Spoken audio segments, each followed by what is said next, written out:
In addition to the earnings, trade talks also front and center this week, with the U.S. and Japan kicking off negotiations today in Washington. Those talks coming as the U.S. threatens the EU with tariffs. And of course, trade talks continue between the U.S. and China. It's a full slate. Tori Whiting, a trade economist at the Heritage Foundation, joins us now. Tori, thank you so much. There's a lot. There's a growing list of countries.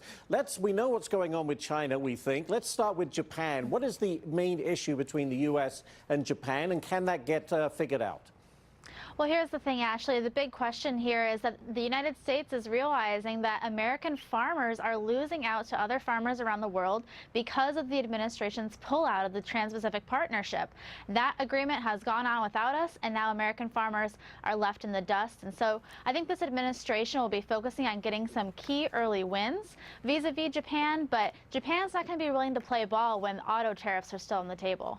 All right, let's move on to China. There's been a lot of chatter over the weekend. The Treasury Secretary believing we're on the final lap now, these trade talks.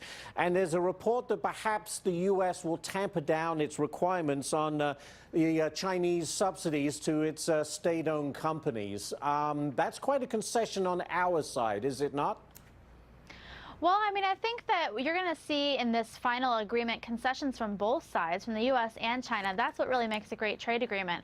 What we need to be focusing on that's most important in this relationship are the tariffs that are still in place, taxes on the American people of billions of dollars, and we need to make sure that this new agreement between the U.S. and China, that it includes a rollback of the tariffs on both sides of the Pacific. Without that, I'd be concerned. Well, Tori, you know, we've talked so long to China forever. They've never changed the way they do business. They've always had a closed market. They've always stolen intellectual property. They've always forced technology transfer. In other words, they steal other people's ideas.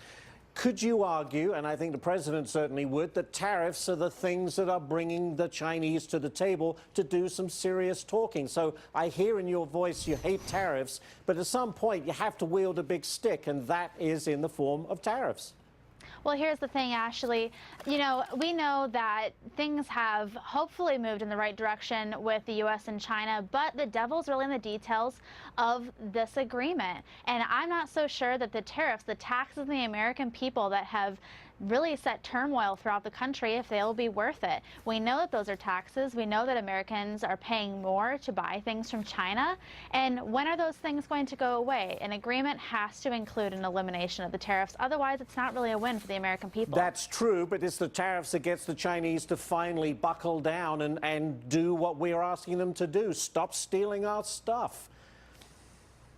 Well, here's the thing. We'll see what happens. It's all about enforcement of this agreement. You know, the Heritage Foundation recently came out with a report recommending half a dozen different ways to enforce some sort of agreement between the U.S. and China, and we'll see what happens with that. We will indeed. Tori Whiting, thanks so much for joining us this morning. Really appreciate it. Thank you. Thank you. Stop stealing our stuff. Yes. Hit it.